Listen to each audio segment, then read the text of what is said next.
Hi, everyone. Jonathan Brandt, Go Out Living. We have a special guest today. We have a Dr. Kevin Smith, who is a chiropractor and functional medicine practitioner who will be joining us. Welcome. Thank you for having me. It's great to be here. So, functional medicine practitioner. Let's start with that. Why don't you explain to everybody what that is?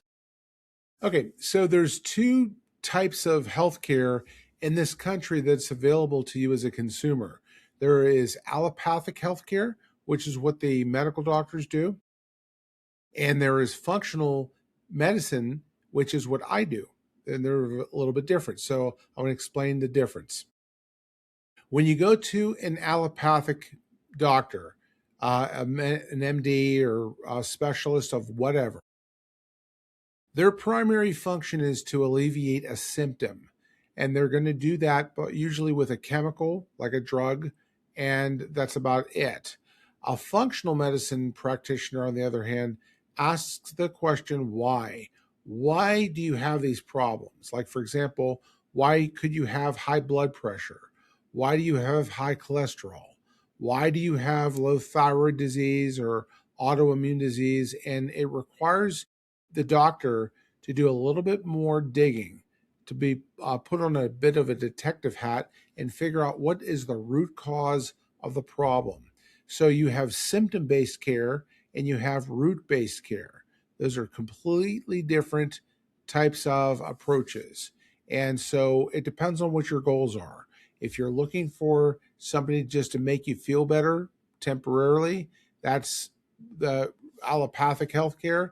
And then if you're looking for somebody to figure out what is the root cause of my problem so I can get a hold of it permanently, so I'm not like living life on a treadmill for the rest of my life chasing my tail, that would be functional medicine care. Do you look at it as an alternative medicine, or do you think it should be primary? Well, I don't really perceive this as an alternative to traditional healthcare. Although in this country, in the United States, we live in a drug culture, don't we? We do. And it's being fueled by drug ads. All that it's on every network all the time. It's on the radio. It's in magazines. It's all the time. So you always hear these annoying commercials that go blankety blank. See if that blankety blank drug is right for you. Talk to your doctor. I don't think that you should be basing your diagnosis and application of a drug based on a soundbite. I think that the doctor should know what he's doing and should go to school for a long period of time to know this. So I don't really think that what I do is should be considered to be an alternative. However, I would say that um, when do people want to go see a functional medicine practitioner, and when should you go see your family doctor? I believe that a family doctor should be the first line that you go see. You should go see your family doctor or a medical specialist first and foremost. And then you should use functional medicine as the last line of defense. It's not really the first thing that you reach for, it would be the last thing you reach for. And the purpose of that is that the traditional healthcare is sufficient for fixing some problems. So if you have a bacterial infection, if you have a sprained ankle, if you have a heart attack or a stroke, go see the MD and let them fix you. And then if your problem has not been fixed to your satisfaction, then you should come and go see somebody else. Go see a functional medicine doctor, and listen to a different point of view. Well, and to me, you almost specialize in chronic conditions more Yes, than just that quick, okay, you got a cold, take something and you'll be right, fine in a week. We're right. looking at really down the whole path of it. What are the main chronic diseases then that you deal with right now?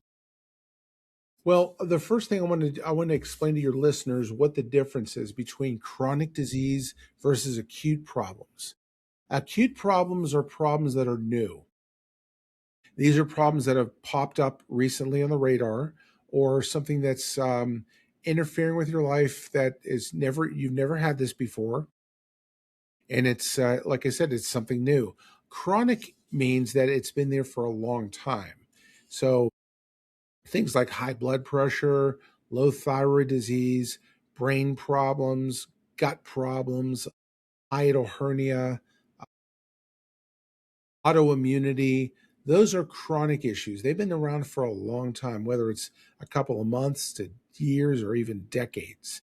Now, in America, we spend $4.3 trillion a year on healthcare. That's more money than the next 20 countries combined. It's a ton of money. And 90 cents of every dollar that's spent on healthcare is spent treating chronic problems, not acute problems.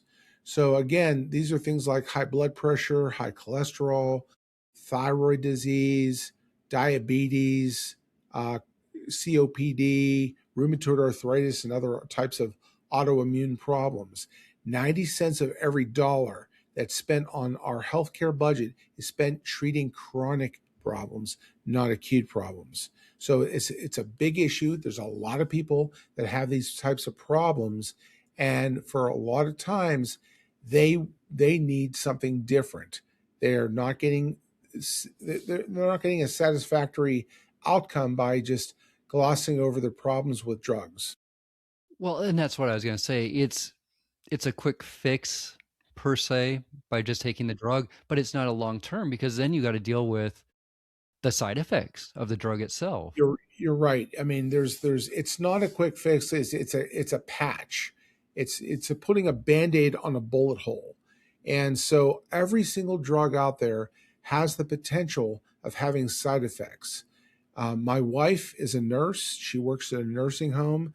Half the drugs that they give these people are to counter effect the side effects of the first drugs that they're giving them. So it's a ton. Every single drug out there has the potential of side effects. Now, here's where it gets worrisome to me. If you take one drug, that drug has been investigated for the life of the drug, uh, years and years and years. There's all kinds of data. They've done all kinds of testing. It's been through 3 rounds of FDA approval. All that information is great. But what happens when you take drug one and drug two at the same time?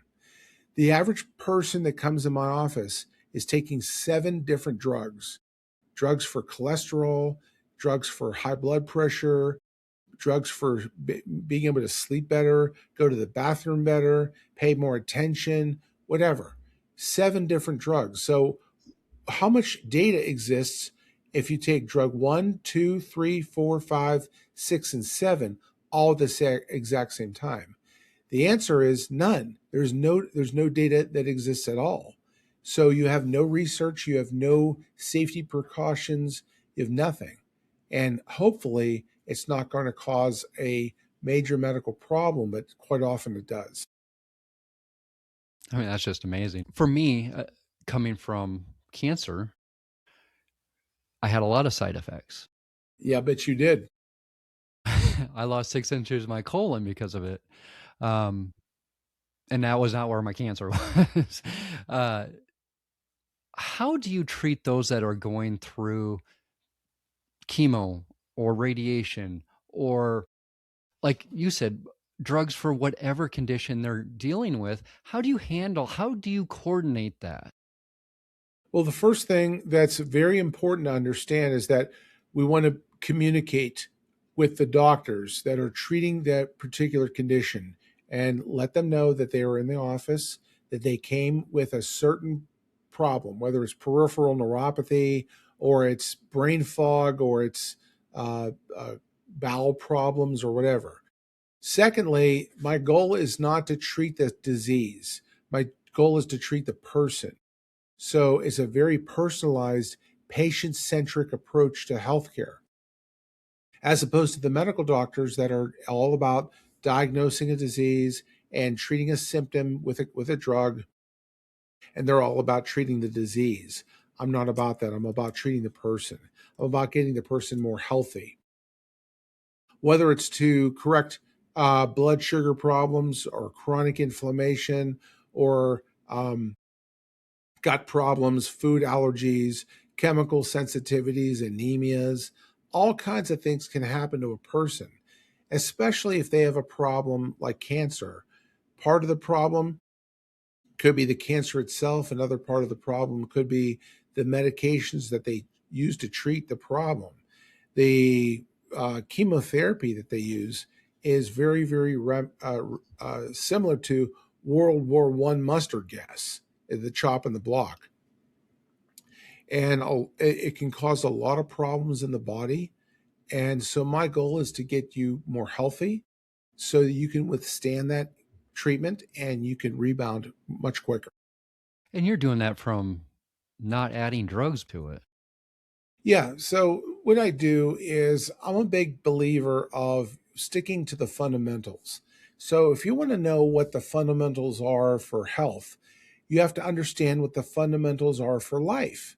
So the cornerstone of that would be nutrition, making sure that your macros, carbohydrates, proteins, and fats are in the right amount, making sure that your micros, like the vitamins and minerals, are sufficient. You don't have any kind of deficiencies or anything's out of imbalance. After that, it would be hydration. You got to make sure you're drinking enough water, you're hydrating your cells correctly, you're getting a lot of fluids in your body. Number three, I think, would be sleep, getting plenty of sleep every single night. A person needs between 6 and 9 hours of restful, replenishing sleep per night. And if you're not sleeping well, you're not recalibrating your brain and you're not able to function as to your peak potential the following day. You want to make sure that you're exercising. You're getting plenty of exercise and challenging your joints and your muscles and all of those pieces and parts of your body. Everybody needs about at least 3 hours of exercise per week, or 3 days out of the week should be dedicated to getting plenty of exercise, whether it's like 8 to 10,000 steps or resistance training or stretching or working on your core or doing something to work on your skeletal muscle. You need to prioritize your frame and your joints and your posture. I believe that the best way of doing that is through chiropractic care. And then you also need to be able to manage your stress correctly, whether you're doing something like meditation or journaling or guided imagery or whatever technique works for you, just to try to calm your stress down and making sure that you're minimizing it at all costs. Listening to music, maybe I like to. This is kind of sound crazy, but what I like to do is I like to clean. Whenever I feel stressed out, I take it out on the dirt and in my house. So when I'm particularly stressed out, man, my house looks spick and span. Nice. I like that. Yeah, I mean, that's the mental health side of it, isn't it? That we continue to kind of miss.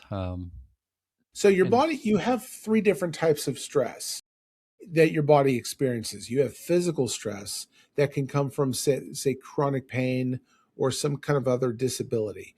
You can have chemical stress that comes in the form of having eating too many fast foods or fried foods or junk foods, or you could have mental stress, and that could come from the usual suspects, kids, a marriage, jobs, all that kind of stuff. I'm not a mental health care practitioner, but I do know a lot about the musculoskeletal thing where I can reach into the world of chiropractic care and I can reach into the world of metabolic care to try to restore balance in the system and make it work better. That's really what the goal is. right.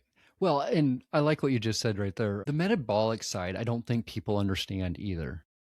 Could you explain a little bit about it's not metabolism, it's the metabolic as a Well, whole.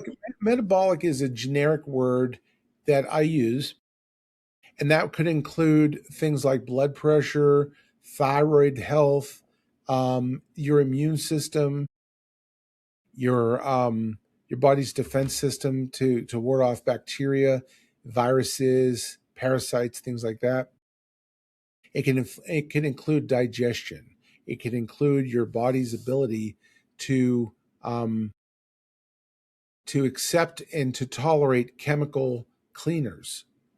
Sometimes these cleaners, they're household items that you may think are harmless, but they could be causing some kind of a problem if the chemicals can leach into your skin and cause a problem there. Things like new carpet. New carpet has formaldehyde, which is very highly toxic and can cause all kinds of problems. The body is a natural detoxifying agent. It has organs of detoxification. You have the liver and the kidneys that filter the blood. And that's very much the same as the filters in a fish tank that clean the water and keep the fish healthy. You have the lungs. The lungs, you breathe in oxygen, you breathe out carbon dioxide and other toxic waste products through natural respiration. And you have the skin. And the skin, every time you sweat, you're expelling toxins out of your body and you're purifying your body a little bit more. The body needs to be additionally detoxed if your body takes on more toxins than it can expel. When that happens, you build up a toxic load, and that is a problem to be solved. You can tell if you have toxicity by if you have chronic joint pain, chronic muscle pain, frequent headaches and migraines, a low energy, fatigue, um, racing heart rates, uh, digestion problems. All those things could be a sign pointing towards toxicity of the liver. And so, what the body has is two different types of liver toxicity. There's water soluble toxins and there's fat soluble toxins. Water soluble toxins are very easily excreted out of the body. Every time you go to the bathroom, number one or number two, you are excreting water soluble toxins out of your body and you feel better. Well, fat soluble toxins like to linger in your body, they like to hide in the adipose cells or the fat cells of your body, and they're very stubborn. They don't want to leave. And like an unwanted house guest, you have to give it an incentive to leave. So, what liver detox looks like is it turns or transforms fat soluble toxins into water soluble toxins. So then the body can easily excrete it.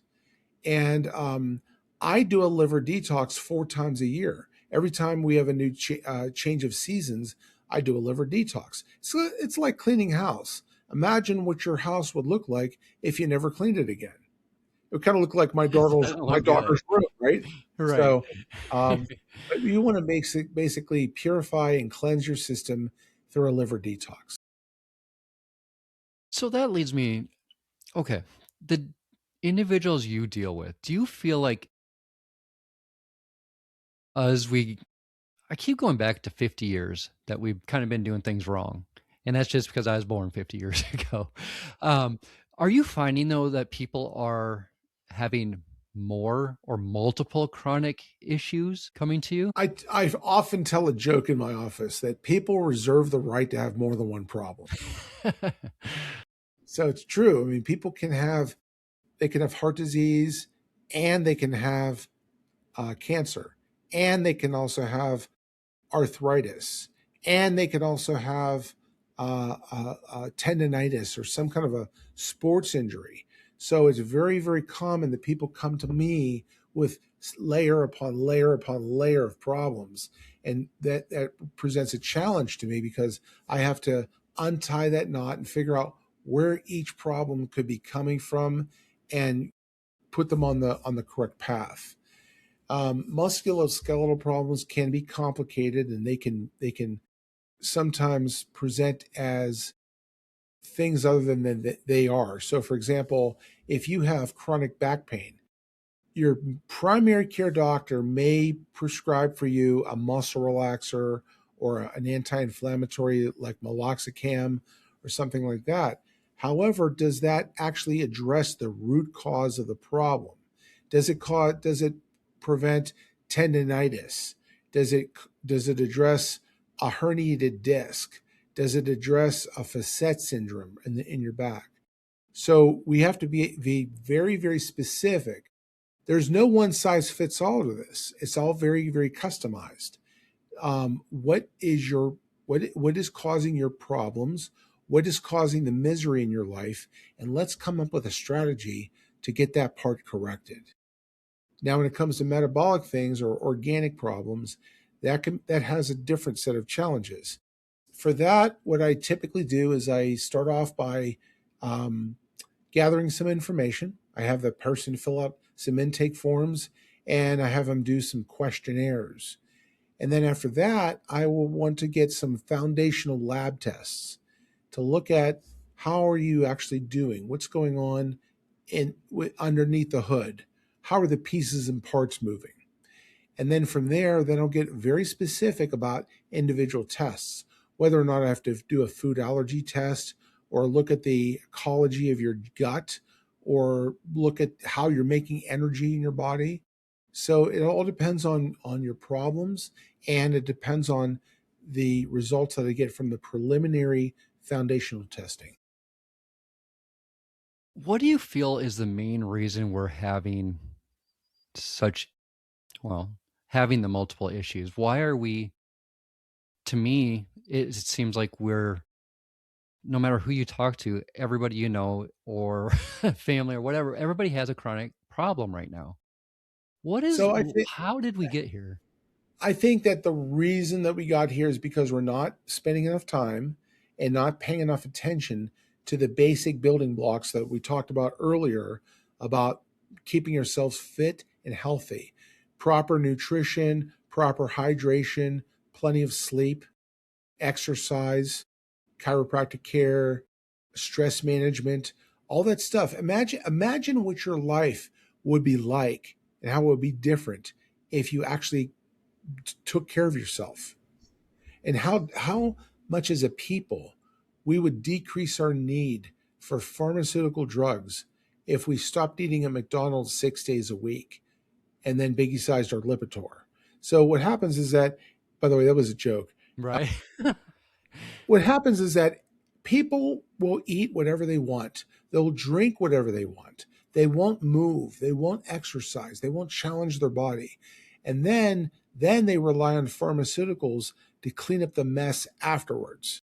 Whereas a lot of that could be prevented in the first place if we just paid attention to the fundamentals of what's going on. Now, I also will use some supplements to help to bring about a balance in the body. So, for example, liver detox, gut problems, gut detox. If you have a problem with your microbiome, which is the ecology of bacteria that lives in your gut, uh, I'll use, like, for example, L-glutamine or aloe vera or diglycerated licorice extract or probiotics or prebiotics to try to influence the function of the gut.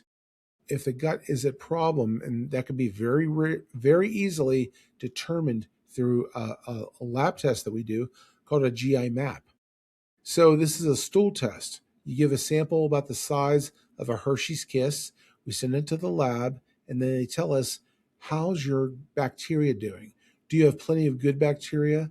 Do you have the right amount of, or an acceptable amount of bad bacteria or pathogenic bacteria? Do you have any parasites? How's your inflammation? How's your absorption of nutrients? Do you have any antibiotic resistant strains of bacteria? So all that stuff is very, very important to find out where you're at in this grand scheme of things.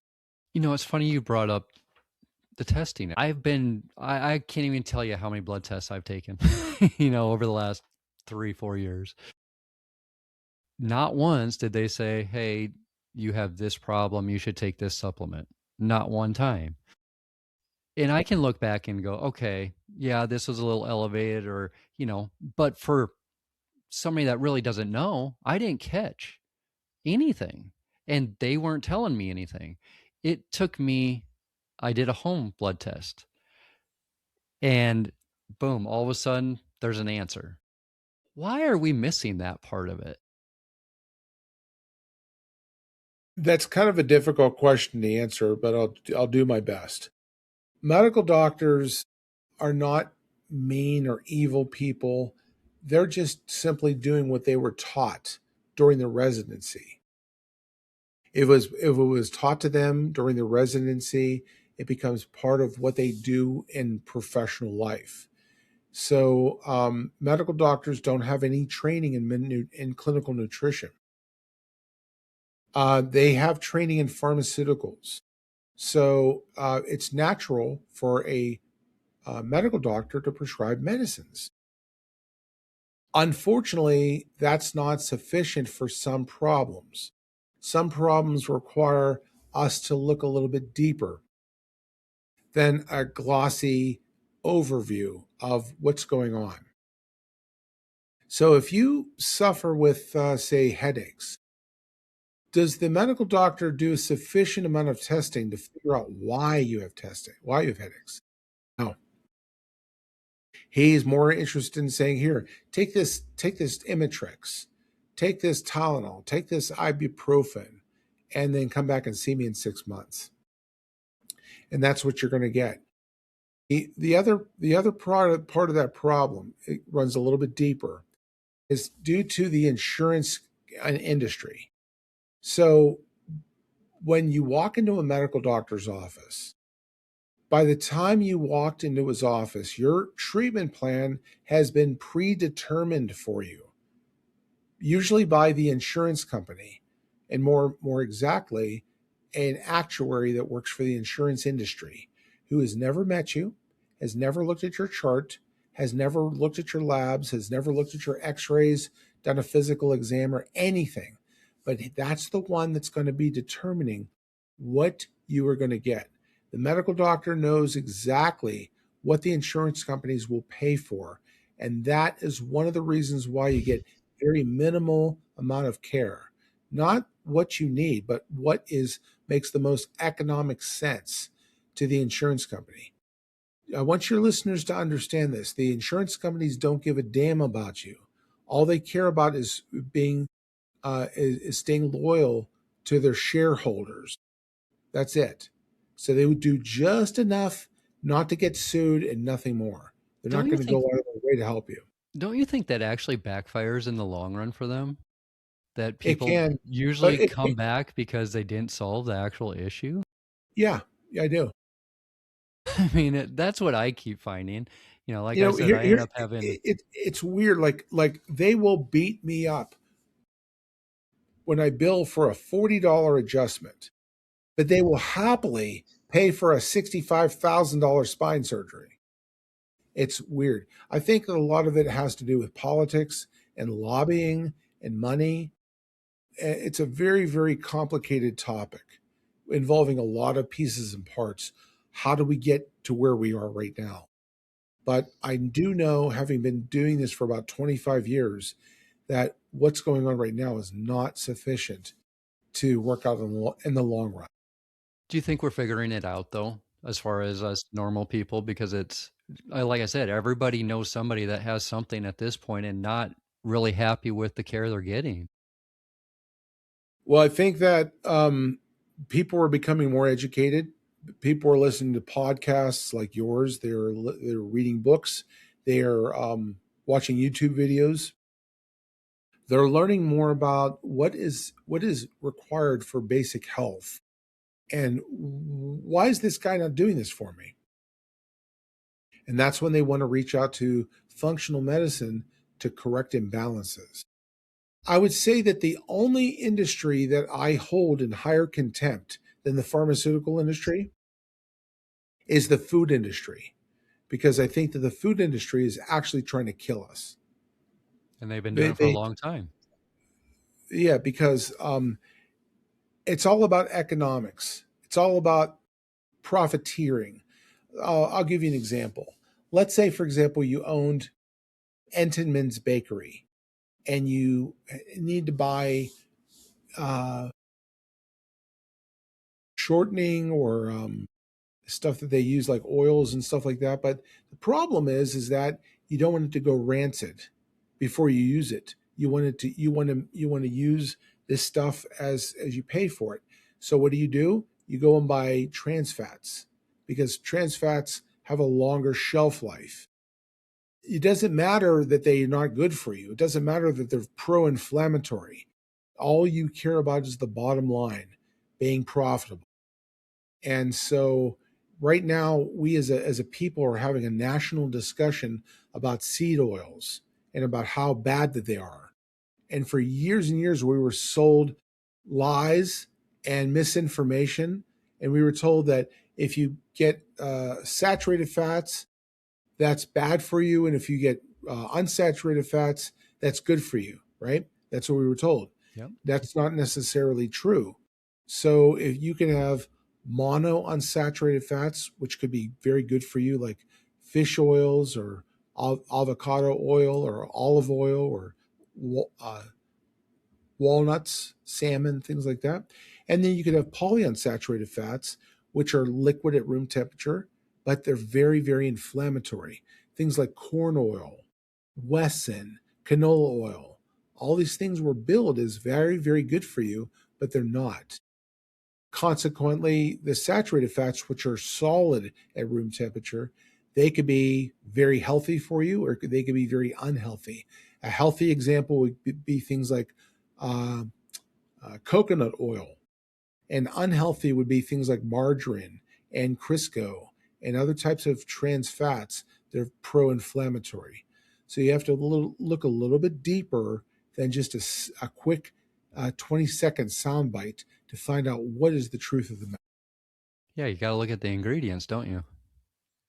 That definitely helps. And if you can't say it, don't get it. Um, Exactly. I mean, but that's been the problem. That's kind of where we're at right now. Everything, again, has kind of been a lie for so long. And we're now in this situation where we're all trying to, whether it's survive or recover, it's become very difficult. And it's difficult to, who do you listen to? Who is actually telling the truth? The answer to that is you listen to everybody. A medical doctor, I'm not anti-medical doctor. I'm not anti-drug. I believe that there's a time and a place for all healing. There's a time and a place for medicine, there's a time and a place for surgery, for chiropractic care, for physical therapy, everything. Everything has its place. So, and everybody has something useful to add to the collective. My goal is to help people as much as possible by sifting through this information and finding out solutions to their chronic problems. Most people have chronic issues, and what we can take away from that is that the stuff that we have been led to believe all this time clearly is not working. It's clearly we need to expand our thinking and come up with a new solution to the problem. Yeah, new game plan. Yeah, exactly. Well, I kind of feel like my generation, we lost out a little bit. I look at my son, 6 years old, and I want better for him. It's difficult though, with everything out there, how quick it is to go through a drive through or, can't trust everything that's in the store. You're right. For a normal You're right. person, I mean, it can be overwhelming. And at the same time, we're sitting there going, well, we don't have the time to figure it out. They don't make it very convenient to eat clean, do they? So Not at every all. time you walk down, every time you drive down the street, no matter what town you're in, what city you're in, it doesn't matter. You have all these drive-throughs that entice you to stay in your car and you can get your food. I actually walked into a restaurant the other day and it was a weird experience. There was nobody in there and there was no cashier there. There was a kiosk and you went to order your food by pressing buttons on the kiosk and then you picked it up on the shelf. It's such a different experience. Yeah, it I'm really is. 50, I'll be 58 in May, and that's not how things were when I grew up. But we live in a strange new world. We do. What would you tell people that, like I said, a lot of our audience are dealing with not only chronic, but I mean, our man, health wise, just in a lot of trouble. What would you tell them as far as how can they get through it? How can they, okay, we can look at, we have gut issues, we have mental health, we have, you know, metabolic. What are the keys to get back on track? How can they, even if they're going through treatments, how can they help themselves? Well, the first thing I would tell them to do is to stick with the basic fundamentals that we outlined before: proper nutrition, hydration, sleep, exercise, all that stuff. That should be the first thing that you do.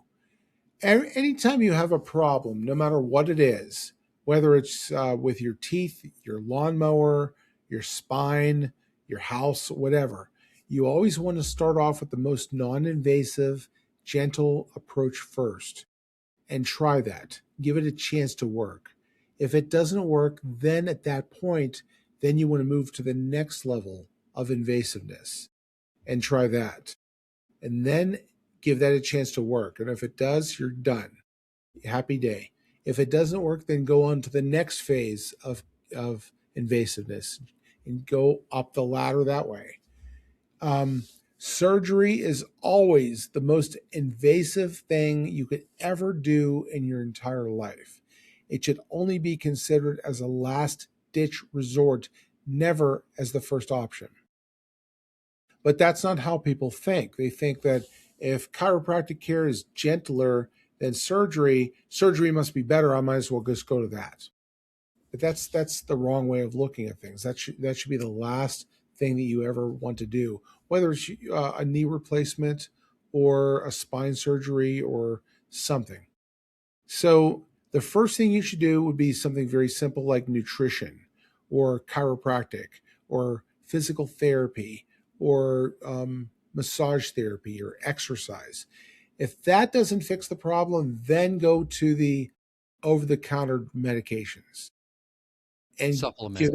give that a try. Supplements, over the counter medications. I was more thinking like Tylenol or cold remedies, things like that. Then, if that doesn't fix the problem, then you would go to your primary care doctor for something stronger, and then maybe to a specialist, and then use surgery as a last ditch resort. The problem, though, is that as Americans, we have that in the wrong order. The first thing that people do is instinctively they go to the over the counter drugs. Then they go to the prescription strength drugs. Then they go to the surgeons, and then they go to the chiropractor last as a last Right. ditch resort after everything else has been tried. And that's the wrong order to go in to fix a problem. You want to give things like chiropractic a try because it's non-toxic, it's non-invasive. There's no cutting in your body. There's no putting a toxic substance in your system. There's no side effects. There's nothing except maybe it can resolve the problem. What's the worst that can happen? That's what you Doesn't just work? hit. Yeah, that's what you just hit on. Side effects. There's nothing. It's a natural way to do it. How do you, okay, here's coming from a rural area, you're kind of limited on healthcare. I didn't have a functional medicine doctor around me. How how do you what do people in that situation do? Do you have a phone? Of course. Then you can get access to functional medicine. I have I live in the Pittsburgh area. However, I have patients that live out of state. I have people that I work with that live in Oklahoma or Iowa or um, Idaho or New England, that area. So just because you don't live in that same exact area, because of technology, because of Zoom and telephones, we can still talk. We can still have a conversation together about what's been bothering you, and we can drop ship supplements and to you. We can drop ship test kits to you. Most people have access to a lab in their town. They have access to LabCorp or Quest Diagnostics, or we could send you to, or we could send the test kit home with you. You could do it at home. So geography is never a limiting factor when it comes to functional medicine. All it takes is a phone call. I love that. And that's the answer you don't get from a doctor or anybody in the Yeah, medical world. It's you think you just have no options, but there are options, aren't there? there's a lot of options. There's more options than you think that exist. But medicine is great, but it's only one option. It's not the only choice that you have. It's building that toolbox basically and utilizing all the tools in a proper way. I agree. Yeah, I love it. I guess one more question before we got to go. If you could explain to people that it's not too late or that those options or tools are out there, how do you give them hope that it'll help? As long as you're drawing a breath, you have the ability to get better. You have the ability to improve your situation somehow. Um, a lot of the decisions that we make are based on our habits. So, health, good habits lead to good health. Bad habits lead to bad health. So, things like smoking and drinking and staying up late, those are bad habits. They lead to consequences. Now, when you're 22 years old, you may not think, who cares? I'm 22 years old. I can do whatever I want. But when you're an old fossil like me and you know, it starts to catch up to you a little bit. It definitely does. So, you know, making good habits has got to be the first step. And doing this, I recommend the book Atomic Habits. It's available through Amazon or through Barnes and Noble. It's a wonderful book, and it teaches you the power of habits and how it can change your life. But in terms of healthcare, the thing that you have to understand is that you have the ability to get better, to get healthier, to exercise, to eat better, to drink more water, to have a better night's sleep, and you can work on those things individually, and that will end up over the years about helping you. That's I know that it sounds like it's a boring thing. It's you're looking for a magical pill, but like, well, let me ask you a question. Did you read Jack and the Beanstalk when you were a little kid? Of course. Did you realize at that point that it was all BS? Probably not back then, no. Well, eventually you did. Yeah, eventually, But yeah, of course. why are we still looking for a magic bean? I agree 100% because it's yeah. I mean, People are to me, still it's looking for that we don't magic look at bean the right long now, though. term. Yeah, Yeah, it doesn't exist. no. So it's all based on habits. It's about lifestyle based medicine. It's about root cause medicine is the fundamental thing, and anybody can have access to it at this point. That's the thing. You're not limited by geography. You're not limited by just going to do whatever the medical doctor says. You have the ability as a consumer to do whatever's right for you. And stop expecting now. Yeah, Give yeah. it time. Give it time. I like People that. I think are either proactive or they're reactive. And if you're reactive, you wait until a crisis occurs to do something about it. If you're proactive, you're going to be more like, I'm going to brush and floss my teeth every day to prevent a cavity from happening in the first place, and maybe prevent having to have a root canal later on in life. That's being proactive. Being proactive with your health means getting to the gym or walking or getting outside and playing in the sun like you did back when you were a little kid. Those are very, very important things at the very smallest level, but that's what builds health. Make the changes before it's too late or before you have to Exactly. deal with medical issues. So, no, I like it. No, I agree 100%. Uh, Dr. Smith, I mean, what a pleasure. I would love to have you on again, to be honest. I have so many questions, and uh, you're the type of person we need on here because there's a lot of us that have gone through a lot, but need to know there's still hope out there. And uh, yeah, just by talking to you, you made me feel a lot better about myself. I'd love to come back another time. I want to also give your listeners the ability to learn more about what I do and about me. And so, the best way to do that is to go to my website. My website is metabolicsolutions.net. And if you go to metabolicsolutions.net, I have on there a metabolic scorecard. It's a free 2 minute quiz, and it's completely free. It'll tell you where you are at as far as being having a problem, whether it's severe, moderate, or mild, and what to do about this. And it takes about 2 minutes of your time to do the test. So go to metabolicsolutions.net, and then in the menu bar, I think it's in the patient section, it's called Metabolic Scorecard. And take that test and learn a little bit more about where you're at. If you have a mild problem, that's great. I'll give you some links that you can follow and learn a little bit more about what to do. If you have a severe problem and you want to talk to me about it, there's ways to do that through the website. Perfect. And we'll put that up on the blog as well. That'll coincide with putting the video out. We'll get all that information out to everybody.